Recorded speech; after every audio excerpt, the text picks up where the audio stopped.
The following is an AZPM original production. For AZPM, I'm Mark McLemore, and this is Arizona Spotlight. Coming up, hear the story of Paula Bronstein, a survivor who escaped the Nazis by hiding in Holland. It saved her life, but it cost her a childhood. And our featured storyteller shares an emotional story about adoption, remorse, and anxiety, and the joy of finding out how life and love can persevere. Those stories are next on Arizona Spotlight. Between 1941 and 1945, Germany's Nazi regime murdered 2/3 of Europe's Jewish population. Of the 6 million Jews who were victims of this genocide, known as the Holocaust, an estimated 1.5 million were children. Against all odds, some of them did survive. Children of the Holocaust is AZPM's Living History Project. Project producer Laura Markowitz interviewed 20 child survivors of the Holocaust who were living in southern Arizona. This is an excerpt from the story of Paula Bronstein, a hidden child. She passed away earlier this month at age 87. Paula Gerfine Bronstein was born in Eindhoven, Holland in 1937. She has no memories of her life before the war, but from pictures, she knows that she and her parents lived in a nice home. In one photograph, her father is holding her in his arms and smiling. My memory doesn't really start until I'm 4.5. My parents dropping me off with this family. In July of 1942, she was left with strangers. And my parents are walking away and I'm crying, being told they'll be back and they'll be back. The German army had invaded Eindhoven in 1940. Every month there were new restrictions imposed on the Dutch Jewish population. Then the Nazis started deporting Jewish people to concentration camps. Paula's parents, Solomon and Fanny Gerfine, knew that it was only a matter of time before they were taken. So they made plans to go into hiding.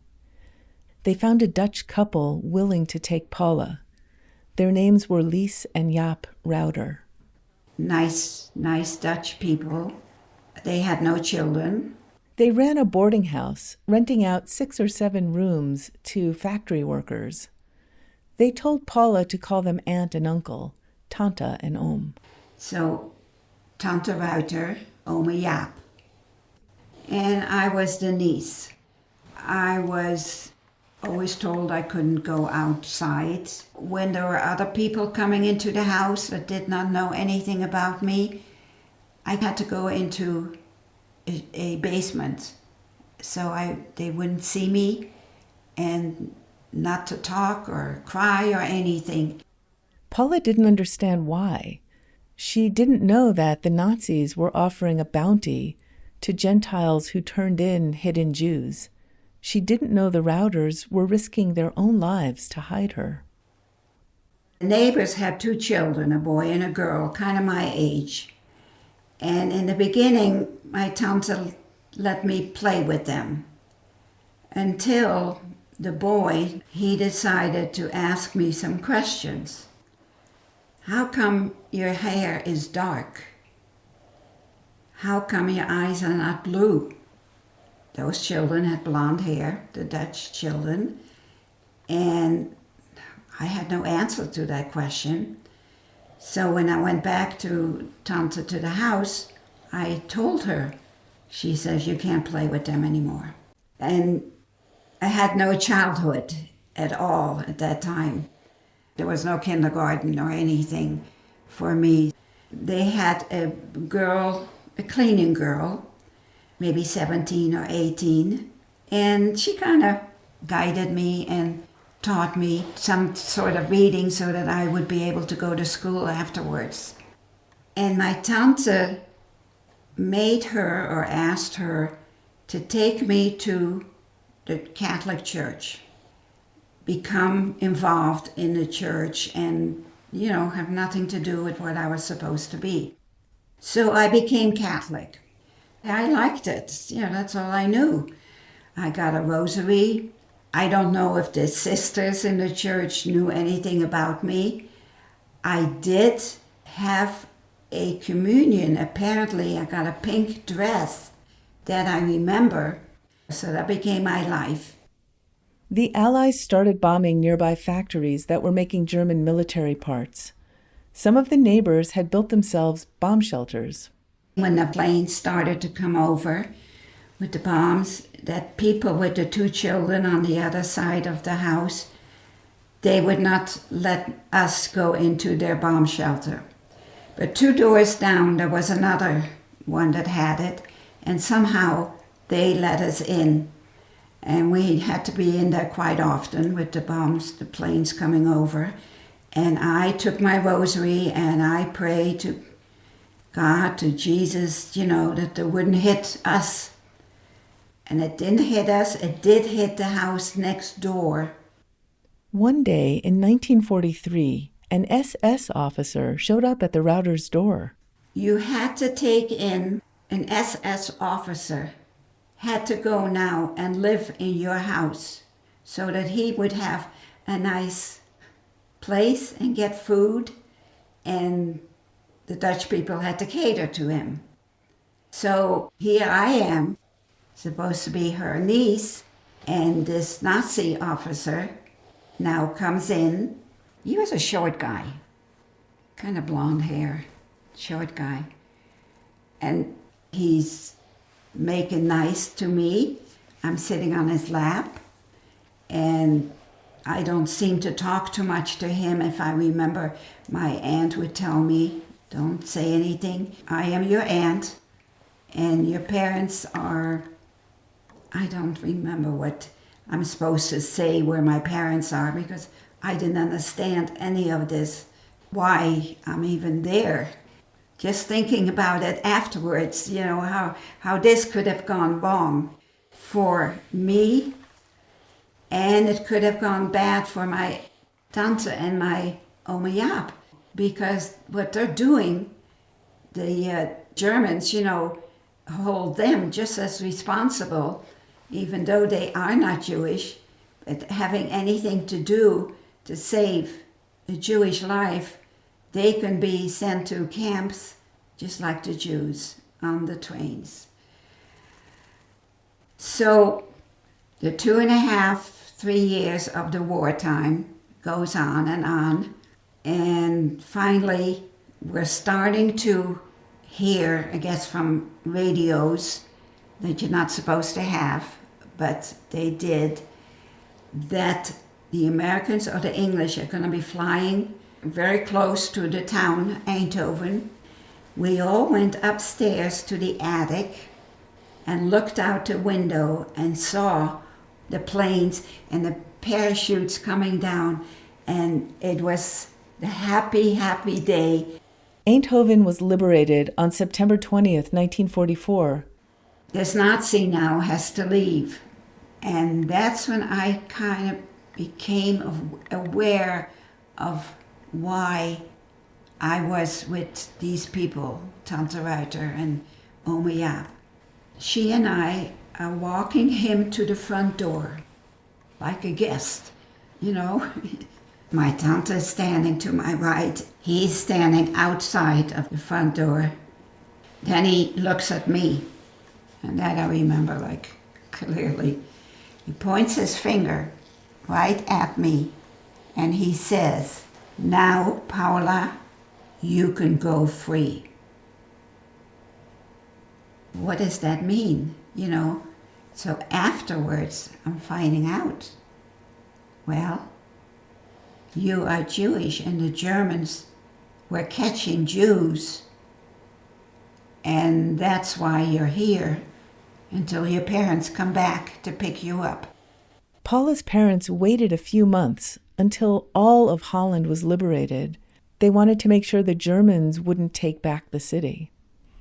When the Gerfein family finally was reunited, Paula was 7.5 years old. I didn't want to go with them. She hadn't seen or heard from them in 3 years. She said her parents seemed like strangers. Between each other, They told each other, we're never going to talk about it. So they were harboring all their feelings, what they had. And now, all of a sudden, they had a child who's older and they don't know how to deal. Love didn't come out. So they were broken. Paula resented them for physically abandoning her during the war and emotionally abandoning her after. She says that feeling has never left her. My parents never asked me anything. How was your life? What happened? Talk to me? Never.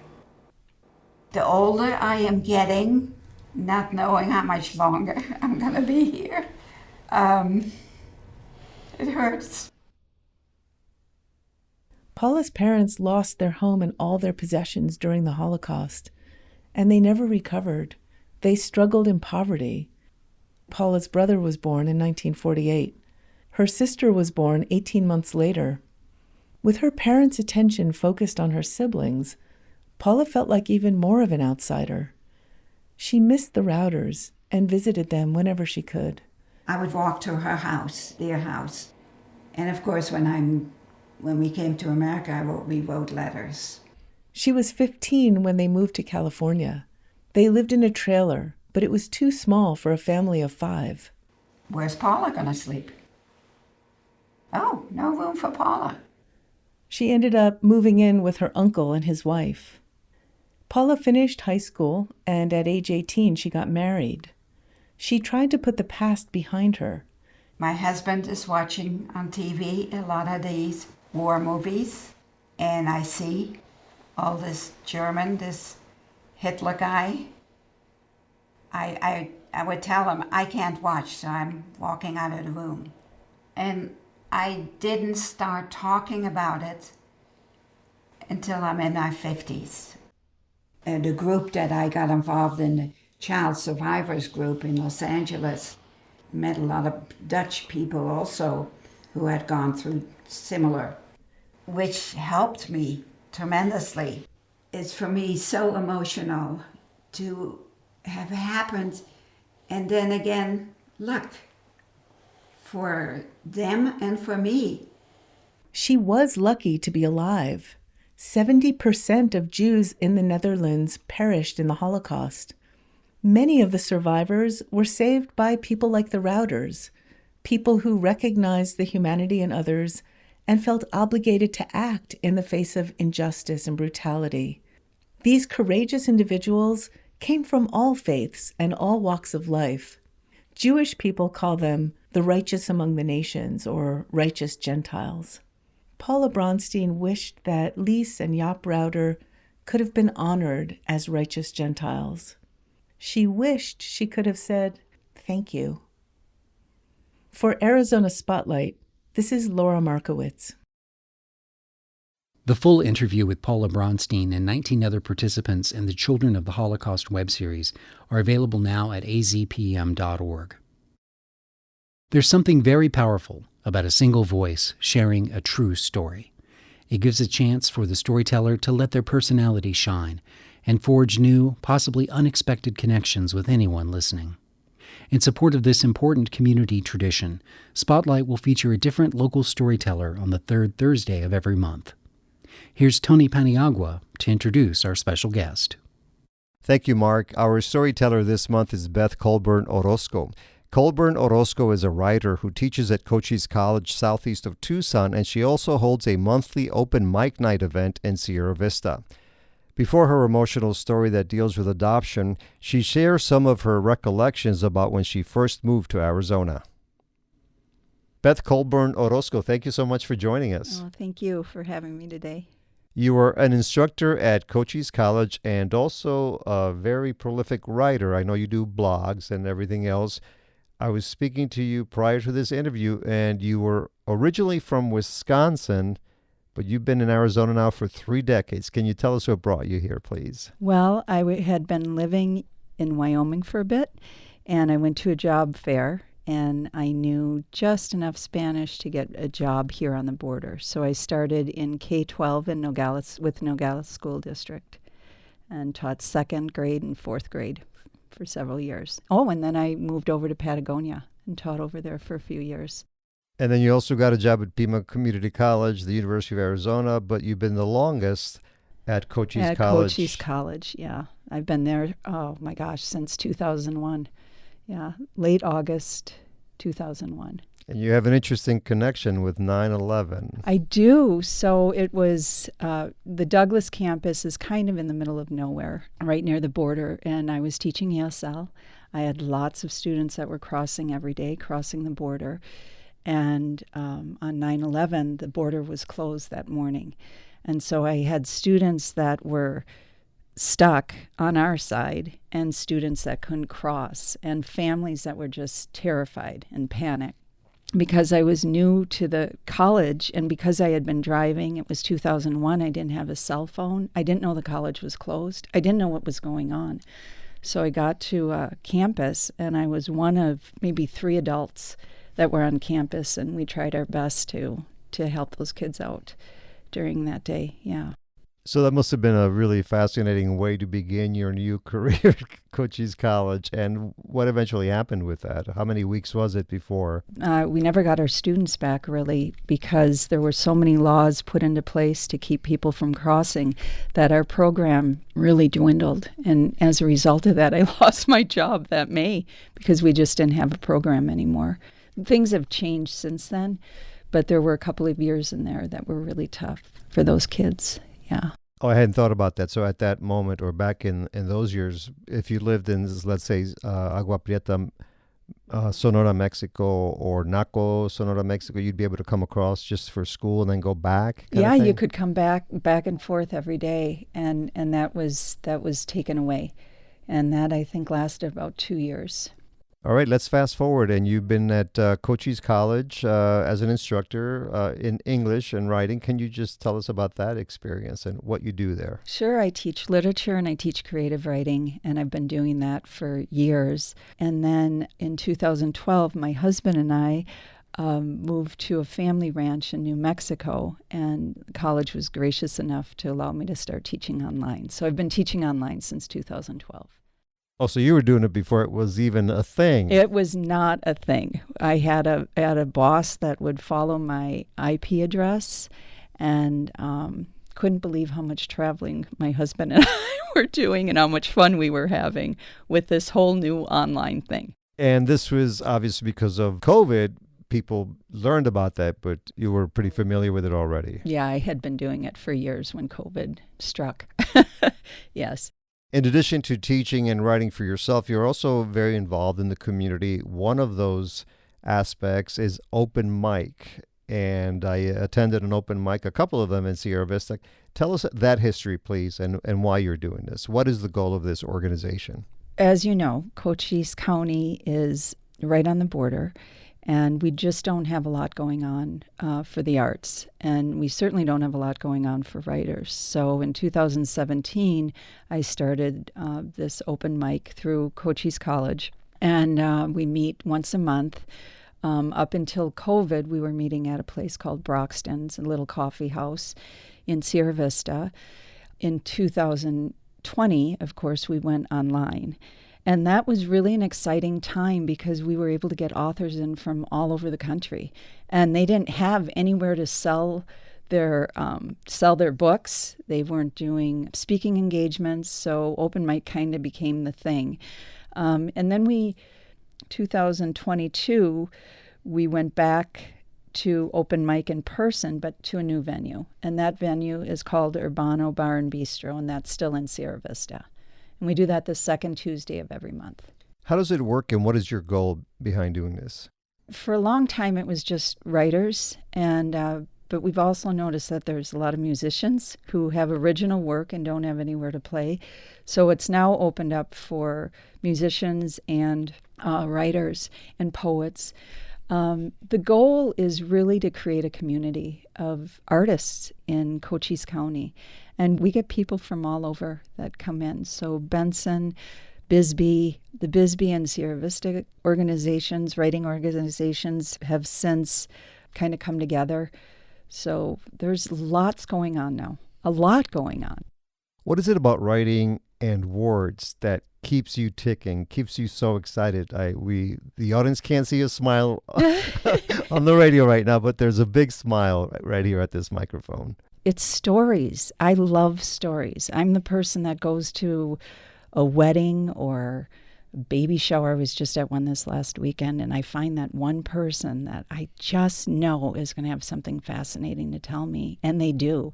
And those stories, those personal stories, show up in my fiction all the time. If I can give just a quick example.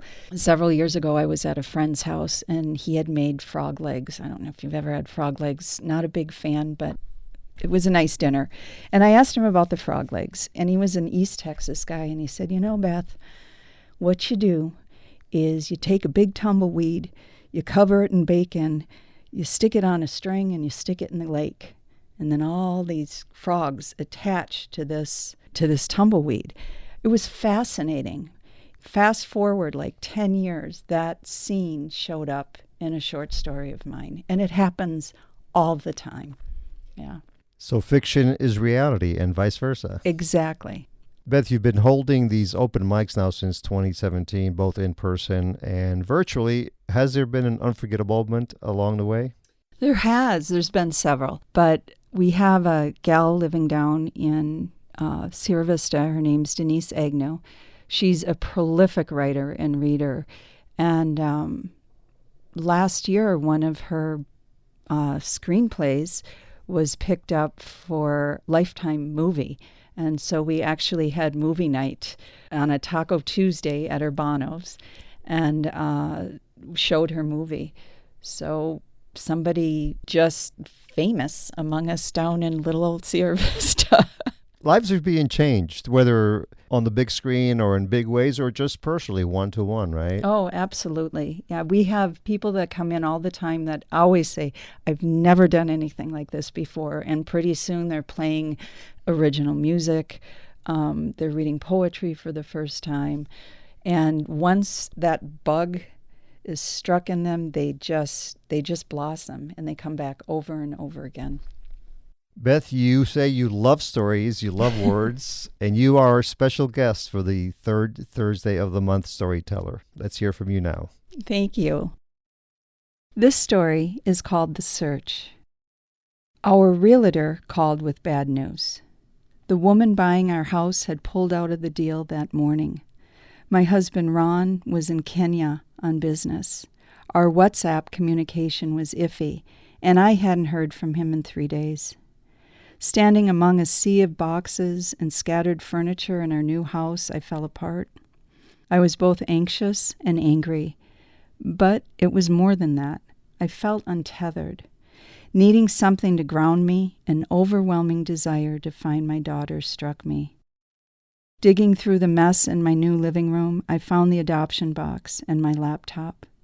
Unpacking could wait as I emptied the contents onto the dining room table. I'd always search for clues as to where she might be, but when the tears came, accompanied by frustration and a sense of hopelessness, I'd quit. This time was different. Unpacking faded into the ether as I began what would quickly become an obsession to find my daughter. I named her Carly after seeing Carly Simon singing Itsy Bitsy Spider on a music video. Her adoptive parents named her Kelsey. All I had was her birth date, her first name, and the memories of her cocoa-colored eyes and the shock of black hair atop her tiny head when she was born.